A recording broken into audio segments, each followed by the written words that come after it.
Assalamualaikum warahmatullahi wabarakatuh. Semoga kita diberikan yang baik-baik dan terbaik buat kita semua di dunia dan akhirat. Amin amin ya robbal alamin. Kisah humor dari Abu Nawas tentang tikus berlidah emas. Setelah kehilangan emas yang sangat berharga, Abu Nawas memutuskan untuk mengambil tindakan lebih tegas. Malam itu, setelah menyaksikan tikus mencuri emas dan melarikan diri keluar jendela, ia merasa perlu merancang strategi lebih matang untuk menangkap tikus licik tersebut. Dengan penuh semangat, Abu Nawas mulai mempersiapkan rencana jebakan besar-besaran. Ia mengajak beberapa tetangga untuk membantu, termasuk pemilik kucing Sipus. "Kita harus bekerja sama," kata Abu Nawas kepada mereka.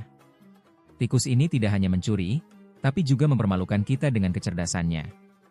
Tetangga-tetangga yang penasaran dengan kecerdikan Abu Nawas setuju untuk membantu.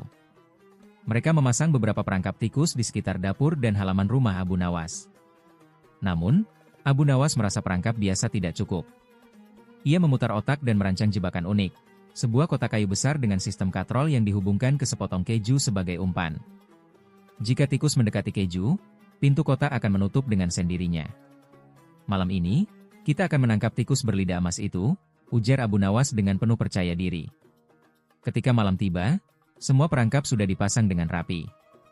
Abu Nawas memutuskan untuk berjaga di dapur bersama Sipus, yang ditugaskan sebagai penjaga tambahan. Abu Nawas bahkan mempersiapkan secangkir kopi untuk tetap terjaga sepanjang malam. Waktu berlalu, dan suasana hening mulai menyelimuti rumah. Namun, menjelang tengah malam, suara kecil terdengar dari sudut dapur. Abu Nawas langsung memberi isyarat kepada Sipus untuk bersiap.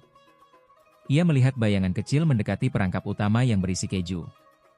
"Tikus itu datang," bisik Abu Nawas dengan penuh semangat. Tikus tersebut tampak sangat hati-hati, memeriksa sekeliling sebelum akhirnya mendekati keju. Dengan gerakan cepat, tikus itu mencoba mengambil keju, dan jebakan pun langsung beraksi. Pintu kotak kayu menutup dengan bunyi keras. "Berhasil," seru Abu Nawas dengan penuh kegembiraan. Tetangga-tetangga yang mendengar kegaduhan itu segera berdatangan untuk melihat apa yang terjadi. Abu Nawas menunjukkan tikus yang terperangkap di dalam kotak. "Inilah dia, tikus berlidah emas yang selama ini membuat kita repot," katanya dengan bangga. Namun, cerita tidak berhenti sampai di situ. Tikus itu tampak membawa sesuatu di mulutnya. Abu Nawas membuka kotak dengan hati-hati dan menemukan bahwa tikus tersebut ternyata membawa butir emas lain yang tampaknya juga telah dicuri dari rumah tetangga. "Wah, tikus ini benar-benar profesional," kata Abu Nawas sambil tertawa. "Tidak hanya emas istriku, tapi juga emas kalian, para tetangga." Dengan tikus di tangan, Abu Nawas memutuskan untuk membawanya kembali ke rumah Kadi keesokan harinya. Kali ini, ia memiliki bukti nyata, tikus tersebut dan emas yang dicurinya. Ketika Abu Nawas tiba di pengadilan, Kadi hampir tidak percaya dengan apa yang dilihatnya. "Abu Nawas, kau benar-benar berhasil menangkap tikus itu?" tanya Kadi sambil terkekeh. "Betul sekali, Yang Mulia," jawab Abu Nawas dengan penuh percaya diri. "Dan tikus ini tidak hanya mencuri emas istriku, tapi juga emas tetangga. Saya pikir, tikus ini pantas dijuluki tikus berlidah emas." Kadi akhirnya tertawa terbahak-bahak mendengar cerita Abu Nawas. Ia memerintahkan agar emas yang ditemukan dikembalikan kepada pemiliknya masing-masing, dan tikus tersebut dibawa jauh ke hutan agar tidak kembali lagi. Saat pulang, Abu Nawas merasa puas. Istrinya tersenyum lega melihat emasnya kembali. "Kau memang pintar, Abu Nawas. Tapi, bagaimana kalau tikus itu kembali?" tanya istrinya. Abu Nawas tersenyum sambil menjawab, "Kalau tikus itu kembali, aku akan menulis buku tentangnya. Siapa tahu, dia bisa jadi tikus paling terkenal di dunia." Dan begitulah, kisah Abu Nawas dan tikus berlidah emas menjadi legenda di antara tetangganya. Tidak hanya tentang kecerdasan, tetapi juga tentang kemampuan Abu Nawas menghadapi masalah dengan humor dan kecerdikan.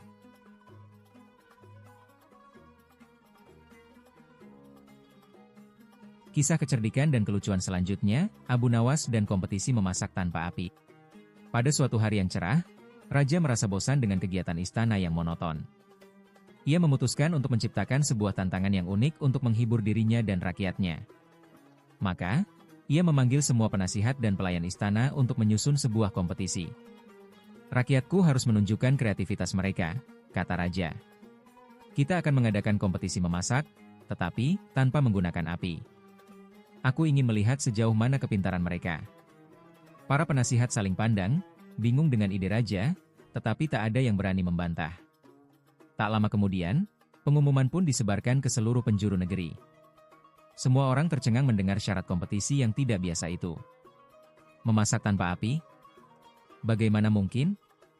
Abu Nawas, seperti biasa, mendengar kabar ini dengan senyum penuh makna. Ini pasti akan menyenangkan, gumamnya sambil merencanakan sesuatu yang luar biasa. Hari kompetisi tiba, dan istana dipenuhi oleh peserta yang membawa berbagai bahan masakan serta alat masak. Semua tampak bingung dan gugup, kecuali Abu Nawas yang berjalan santai dengan panci besar di pundaknya. Beberapa peserta berbisik-bisik sambil menunjuk Abu Nawas. Itu Abu Nawas. Dia pasti punya akal aneh untuk kompetisi ini, kata seorang peserta. Peserta pertama mencoba menggunakan sinar matahari dengan bantuan kaca pembesar untuk memanaskan air. Namun, airnya hanya hangat dan tidak mendidih. Peserta kedua mencoba mencampur bahan-bahan mentah, berharap bisa menciptakan rasa yang enak, tetapi hasilnya sangat tidak memuaskan. Ketika giliran Abu Nawas tiba, ia dengan santai duduk di bawah pohon rindang di halaman istana. Ia meletakkan panci besar berisi air dan sayuran segar, tetapi tidak melakukan apapun. Ia hanya duduk santai, menikmati angin sepau-sepai. Para peserta lain memperhatikannya dengan bingung. Seorang peserta bernama Karim, seorang juru masak istana, mendekati Abu Nawas dan bertanya, "Abu Nawas, apa yang sedang kau lakukan? Mengapa kau tidak mulai memasak?" Dengan senyum lebar, Abu Nawas menjawab, "Oh, aku sedang memasak, Karim. Aku hanya mengikuti aturan kompetisi, memasak tanpa api." Karim bingung. "Tapi, bagaimana mungkin? Airmu bahkan tidak mendidih." "Aku tidak pernah diberitahu bahwa masakan harus matang," kata Abu Nawas sambil tersenyum. "Aku hanya perlu memasak, dan inilah masakan mentah spesialku." Semua orang tertawa mendengar jawaban Abu Nawas, tetapi mereka juga tak bisa menyangkal bahwa ia tidak melanggar aturan. Raja yang mengamati dari jauh akhirnya tertawa terbahak-bahak dan mendekati Abu Nawas. "Abu Nawas, kau selalu tahu bagaimana memanfaatkan situasi dengan kecerdasanmu. Namun, aku ingin melihat apakah kau bisa memberikan sesuatu yang benar-benar berbeda," kata raja. Abu Nawas berpikir sejenak, lalu berkata, "Paduka Raja, beri saya waktu sebentar. Saya akan membuat hidangan yang benar-benar istimewa, tanpa menggunakan api." Raja setuju, dan Abu Nawas mulai bekerja. Ia mencampur berbagai rempah-rempah yang harum ke dalam air mentah di pancinya. Ia menambahkan irisan sayuran dan beberapa bahan lain yang ia bawa. Tak lama kemudian, aroma rempah-rempah menyebar ke seluruh halaman istana. Semua orang yang hadir menjadi penasaran. "Silakan, Paduka Raja. Ini adalah sup rempah mentah spesial yang saya buat tanpa api. Cicipilah," kata Abu Nawas sambil menyajikan semangkuk kuah kepada raja. Raja mencicipi sup itu dengan hati-hati. Ia terkejut dengan rasanya yang begitu segar dan menggugah selera meskipun bahan-bahannya tidak dimasak. "Abu Nawas, kau sungguh luar biasa. Tidak hanya cerdik, tetapi juga berbakat dalam menciptakan sesuatu yang istimewa dari bahan sederhana. Kau pantas menjadi pemenang." Semua orang bersorak untuk Abu Nawas, sementara raja menghadiahkannya kantong emas sebagai penghargaan. Seperti biasa, Abu Nawas menjadi bahan pembicaraan di seluruh negeri, dan rakyatnya terus kagum pada kecerdasannya yang luar biasa.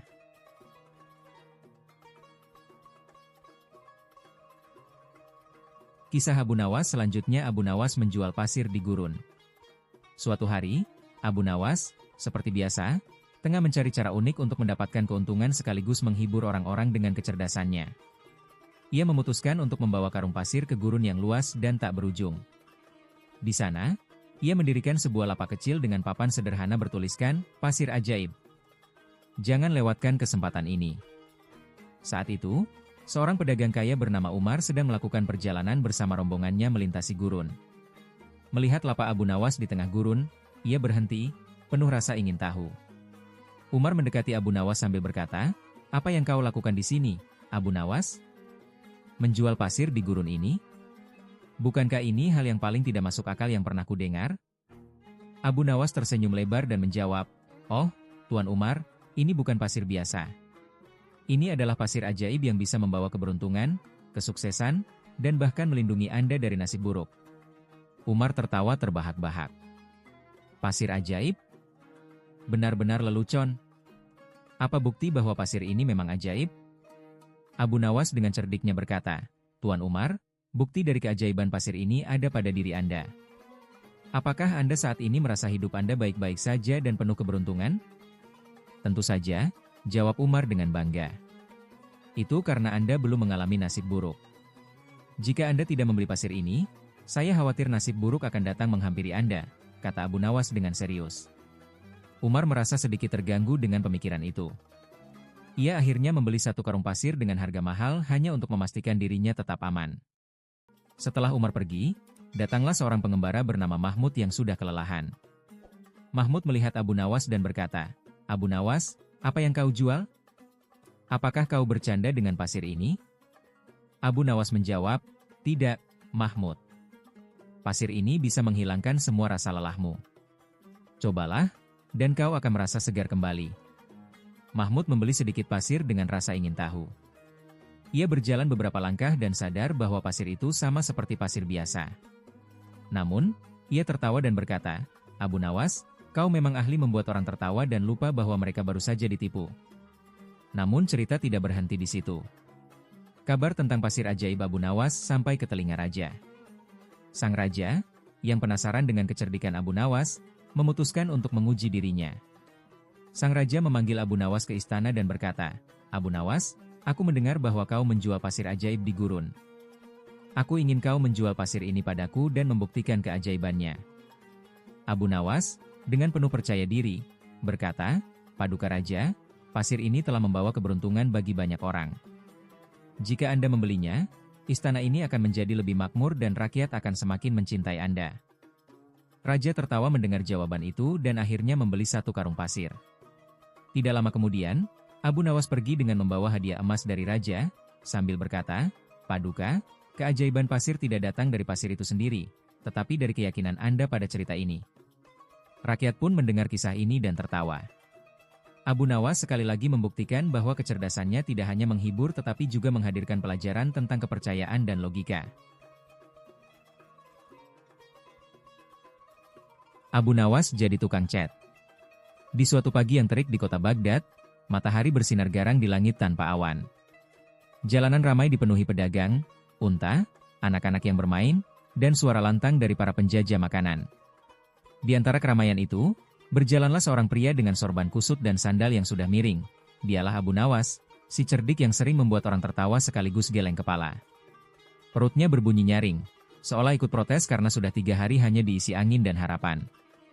Wahai perutku, bersabarlah sedikit lagi, kata Abu Nawas sambil menepuk-nepuk perutnya pelan. Barangkali nasib baik sedang menunggumu di tikungan. Tak lama kemudian, langkahnya terhenti di depan papan pengumuman besar bertuliskan, dicari tukang CT untuk mengecat dinding aula utama Istana Sultan. Upah besar, makanan mewah, buruan daftar di gerbang timur istana. Wajah Abu Nawas langsung bersinar. Wah, ini dia rezeki yang kau tunggu-tunggu, wahai perut. Bahkan mungkin nanti kita bisa minta pencuci mulut. Tanpa pikir panjang, ia langsung menuju istana. Sesampainya di gerbang timur, ia melihat antrian orang-orang kuat dan tinggi besar yang membawa kuas sendiri-sendiri. Abu Nawas, yang bahkan belum pernah memegang kuas kecuali untuk menggoda kucing, merasa sedikit ragu, tapi hanya sebentar. Di depan pintu, ia disambut seorang pria tinggi berjubah coklat dengan kumis melintang dan wajah serius. Dialah kepala pengawas istana, yang sudah mulai bosan mewawancarai calon pekerja yang semuanya sama, kuat tapi bodoh, cepat tapi ceroboh. Kau tukang cat juga? Tanya sang pengawas dengan nada curiga. Wah, bukan cuma tukang cat, saya seniman cat, kata Abu Nawas santai. Saya pernah mengecat rumah kambing saya sampai Raja Kambing iri dan ingin pindah. Pengawas mengerutkan dahi. Kambing tidak punya raja. Itulah hebatnya cetan saya. Sampai ada kambing yang mengaku-ngaku jadi raja, jawab Abu Nawas sambil tersenyum penuh percaya diri. Karena sudah lelah menyeleksi banyak orang, pengawas akhirnya menyerah. Baiklah. Kamu ke bagian dinding aula utama bagian dalam. Tapi ingat, itu bagian yang paling penting. Jangan main-main. Abu Nawas diberi 1 ember cat, kuas besar, dan disuruh mulai bekerja. Tapi bukannya langsung mulai, ia malah duduk bersila di lantai, memandangi dinding kosong dengan serius, seolah sedang menatapkan vas karya seni. Gumamnya. Warna putih terlalu membosankan. Warna emas terlalu mencolok. Tapi warna, tak kasat mata, ya, itu dia. Seorang pelayan istana lewat dan terkejut melihat Abu Nawas hanya duduk-duduk. "Tuan Abu, kenapa belum mulai mengecat?" tanyanya. Abu Nawas menoleh dengan tenang. "Saya sedang mengecat dengan warna paling mahal, warna tak terlihat. Tak semua orang bisa melihatnya, hanya mereka yang berhati bersih dan jujur." Pelayan itu mengangguk-angguk bingung. Tapi karena takut dianggap tidak jujur, ia tidak bertanya lagi dan segera pergi. Hari mulai sore. Abu Nawas berjalan ke kantor pengawas dan berkata, "Saya sudah selesai." Pengawas bangkit dari kursinya dan ikut ke aula. Begitu melihat dinding masih kosong, ia langsung melotot. Ini belum dicat sama sekali," teriaknya. "Ah, jangan begitu, Tuan," jawab Abu Nawas. "Itu sudah saya cat dengan warna yang hanya bisa dilihat oleh hati yang bersih." "Mungkin Tuan terlalu sering marah, jadi tak bisa melihatnya?" Pengawas bingung dan merasa tersindir. Namun sebelum bisa membalas, terdengar suara gaduh, Sultan sendiri datang. "Apa kabar tentang dinding ajaib ini benar?" tanya Sultan penuh penasaran. Mereka semua masuk ke aula. Sultan berdiri di depan dinding, memandangnya dalam diam. "Ini dinding yang kau cat?" tanyanya. "Benar, Yang Mulia. Warna itu hanya bisa dilihat oleh orang jujur dan berhati bersih," jawab Abu Nawas, membungkuk hormat. Sultan menahan napas. Ia tidak ingin terlihat tak jujur di depan para menterinya. Maka ia berkata pelan, "Indah sekali, warna yang begitu lembut. Seperti angin musim semi." Menteri pertama langsung mengangguk cepat. "Benar, Yang Mulia. Saya juga melihatnya." Menteri kedua menambahkan, "Warnanya seperti cahaya bulan yang jatuh ke danau." Satu persatu mereka ikut memuji. Beberapa bahkan meneteskan air mata pura-pura, seolah tersentuh oleh kecantikan tak terlihat itu. Abu Nawas berdiri di pojokan, menahan tawa. Ia tak menyangka leluconnya akan sejauh ini. Namun malam harinya, seorang pelayan muda yang polos memberanikan diri bicara pada Sultan. "Yang Mulia, maafkan saya, dinding itu sebenarnya belum dicat sama sekali." Mata Sultan melebar. "Apa?" Keesokan paginya, Abu Nawas dipanggil menghadap Sultan. Ruangan terasa tegang. Para menteri berdiri diam, tak berani berkata apa-apa. "Abu Nawas," kata Sultan, "kau menipu kami semua?" Abu Nawas tersenyum kecil. "Bukan menipu, Yang Mulia. Saya hanya menguji siapa saja yang jujur di istana ini." Hening. Para menteri saling melirik tak enak. Beberapa detik kemudian, Sultan tiba-tiba tertawa keras. "Hahaha. Kau memang luar biasa, Abu Nawas. Tapi kali ini, kau harus menyelesaikan tugasmu dengan sungguh-sungguh." "Dengan senang hati, Yang Mulia. Tapi, bolehkah saya makan dulu? Perut saya sudah terlalu lama mengandalkan warna tak kasat mata," kata Abu Nawas sambil memegang perutnya. Sultan tertawa lebih keras lagi. "Pelayan, siapkan makanan terbaik istana untuk Abu Nawas. Setelah itu, baru dia boleh bermain kuas." Dan begitulah, Abu Nawas akhirnya benar-benar mengecat dinding aula istana, dengan warna nyata kali ini. Tapi cerita tentang dinding tak terlihat itu menjadi bahan tertawaan dan pelajaran bagi semua orang di istana selama bertahun-tahun. Kisah Abu Nawas berikutnya, api tidak membakar. Di suatu pagi yang cerah di Baghdad, kota yang penuh dengan kisah dan keajaiban, seorang prajurit istana berlari terburu-buru menuju balairung kerajaan. Wajahnya pucat, napasnya tersengal-sengal, dan tangannya gemetar membawa gulungan surat. "Ampun, Tuanku Sultan. Ada berita besar," serunya sambil berlutut. Sultan yang sedang santai menyeruput tehnya langsung duduk tegak. "Apa yang membuatmu seperti melihat jin berkepala dua?" tanya Sultan dengan nada curiga. "Telah ditemukan seseorang yang mengaku bisa menyalakan api, tapi tidak membakar apapun, bahkan daun kering." "Apa? Api yang tidak membakar? Itu sihir atau lelucon murahan?" seru Sultan sambil mengerutkan kening. "Hamba tidak tahu, Tuanku. Tapi orang itu menyebut namanya Abu Nawas." Sultan pun memerintahkan agar Abu Nawas dipanggil segera ke istana. Tak lama kemudian, datanglah Abu Nawas dengan wajah santai seperti biasa, memakai jubah usangnya dan senyum jahil di wajahnya. "Abu Nawas, benarkah kau mengaku memiliki api yang tidak membakar?" tanya Sultan. "Benar, tuanku," jawab Abu Nawas sambil membungkuk. "Bahkan api ini bisa menari-nari di atas kertas dan daun tanpa melukai sehelai pun." "Kalau begitu, buktikan di depan kami sekarang juga," perintah Sultan dengan mata menyipit. Abu Nawas meminta seikat daun kering, selembar kain halus, dan sepotong kayu. Ia juga meminta sebuah tungku kecil dan sebotol minyak zaitun. Semua penasaran, bahkan para menteri berdiri dari kursinya. Abu Nawas pun mulai menyiapkan pertunjukannya. "Wahai hadirin yang terhormat," katanya sambil menuangkan minyak ke tungku, "kalian akan menyaksikan api yang menyala, tapi tak membakar." Ia menyalakan api dengan kayu, lalu meletakkan daun kering dan kain di dekatnya. Semua menahan napas. Tapi api itu hanya menari dengan lembut, tak menyentuh daun atau kain. Sultan mengerutkan alis. "Itu cuma api biasa. Kau meletakkan daun dan kainnya jauh dari nyala." Abu Nawas tersenyum. "Tapi api tetap menyala, bukan? Dan daun tidak terbakar. Bukankah itu yang tuanku minta? Api yang tidak membakar?" Para menteri mulai saling memandang. Sebagian tertawa, sebagian mengangguk-angguk. "Kau memainkan kata-kata, Abu Nawas," ujar Sultan sambil tertawa geli. "Saya hanya menjawab dengan logika, tuanku. Api itu nyata. Tapi saya tak pernah bilang apinya akan menyentuh atau membakar." Tiba-tiba salah satu menteri yang terkenal suka menyela berkata, "Itu cuma akal-akalan. Kalau berani, taruh daun itu langsung ke api, baru kita lihat siapa yang pintar." Abu Nawas memandangnya dengan senyum licik. "Kalau begitu, kenapa bukan Anda yang menunjukkan api yang bisa membakar tanpa disentuh?" Sultan tertawa keras. Ia bangkit dari singgasananya dan mendekati Abu Nawas. "Kau memang licik seperti biasa. Tapi jawabanmu penuh kecerdikan. Aku puas. Terima kasih, tuanku. Mungkin sesekali, istana butuh api yang tak membakar, tapi bisa menerangi pikiran," jawab Abu Nawas sambil membungkuk hormat.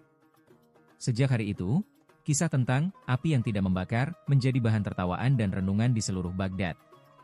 Dan Abu Nawas, seperti biasa, pulang dengan perut kenyang dan kantong penuh, tanpa perlu menyalakan api sedikit pun. Kisah kecerdikan Abu Nawas berjudul Abu Nawas Menukar Bulan dengan Matahari. Pada suatu pagi yang cerah, Abu Nawas sedang menikmati teh hangat di beranda rumahnya. Suasana pagi yang tenang membangkitkan semangat dan ide-ide di benaknya. Tiba-tiba seorang utusan dari istana datang tergesa-gesa dengan membawa pesan dari raja. Utusan tersebut berkata dengan sopan namun tegas, "Abu Nawas, Baginda Raja memanggilmu ke istana. Beliau memiliki tantangan baru yang khusus untukmu." Abu Nawas mengangguk dan berkata, "Baiklah, aku akan segera datang." Baginda Raja pasti telah memikirkan sesuatu yang menarik lagi. Dengan hati penuh antisipasi, Abu Nawas mengenakan jubahnya yang berwarna-warni dan berjalan menuju istana. Sesampainya di istana, suasana tampak berbeda. Para menteri dan tamu istana berkumpul di aula megah, seolah-olah mereka menunggu sesuatu yang besar terjadi. Raja menyambut Abu Nawas dengan senyuman penuh teka-teki di wajahnya. "Abu Nawas," kata Raja, "kali ini aku ingin melihat apakah kau mampu memenuhi permintaan yang mustahil. Aku ingin kau menukar bulan dengan matahari. Bisakah kau melakukannya?" Permintaan ini membuat semua yang hadir terkejut sekaligus penasaran. Abu Nawas, yang sudah terbiasa dengan permintaan aneh dari Raja, tidak menunjukkan tanda-tanda kebingungan. Sebaliknya, ia tersenyum dan berkata, "Baginda, dengan izin Anda, beri saya waktu 1 hari, dan saya akan menukar bulan dengan matahari sesuai dengan permintaan Anda." Raja mengangguk setuju, dan Abu Nawas pulang ke rumah untuk memikirkan rencana cerdiknya. Ia berjalan-jalan di pasar, berbicara dengan para pedagang, dan membeli beberapa barang yang ia butuhkan untuk menjalankan rencananya. Abu Nawas juga meminta bantuan beberapa anak kecil di sekitar rumahnya untuk membantu melakukan persiapan. "Anak-anak, kalian akan melihat sesuatu yang luar biasa besok. Dengan bantuan kalian, aku akan memenuhi permintaan Raja," kata Abu Nawas kepada mereka. Malam itu, Abu Nawas hampir tidak tidur.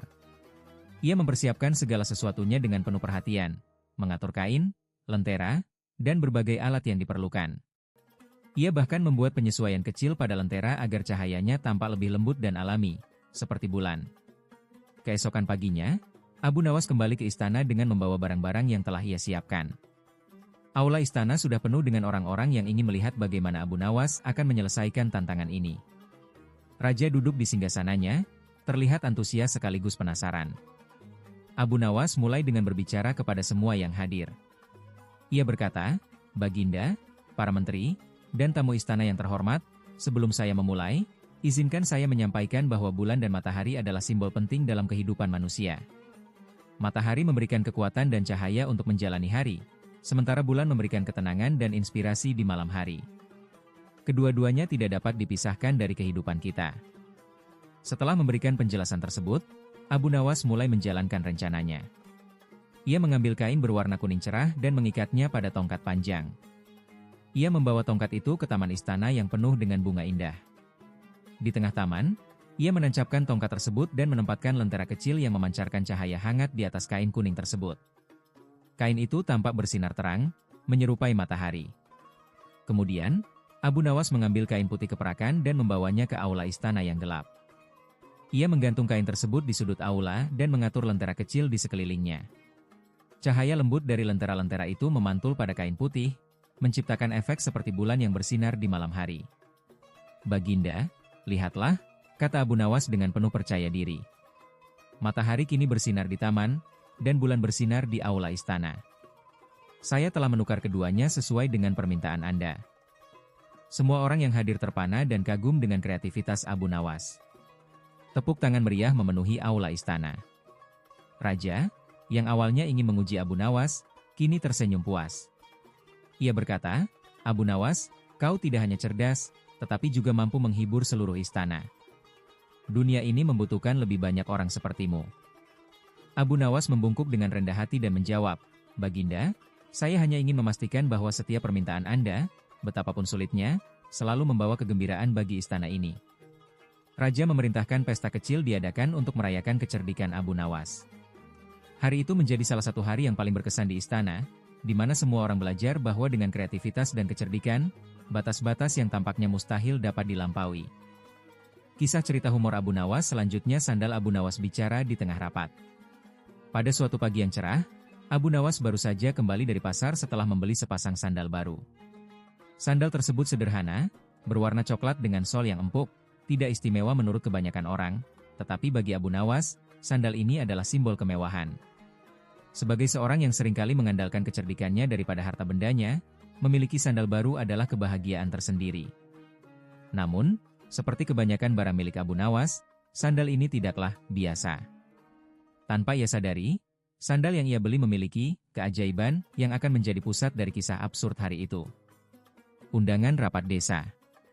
Hari itu, Kepala desa memutuskan untuk mengadakan rapat besar-besaran mengenai peraturan baru tentang pajak tanah. Para warga diundang untuk hadir dan memberikan pendapat mereka. Abu Nawas, dengan kecerdasannya yang terkenal di desa, tentu saja diundang secara khusus.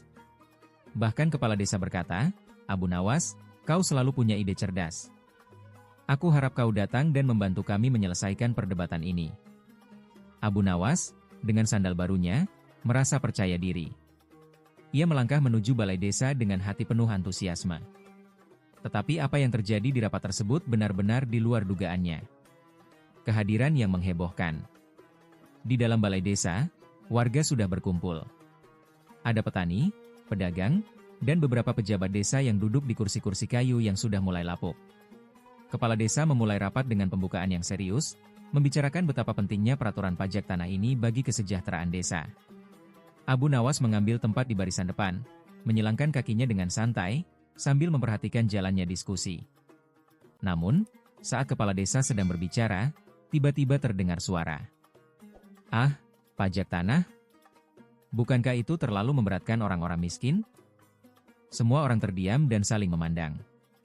Siapa yang berbicara?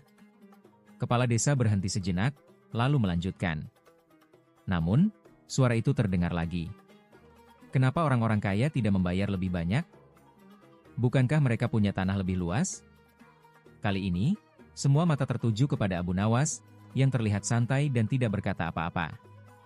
Kepala desa bertanya dengan nada curiga, Abu Nawas, apakah itu pendapatmu?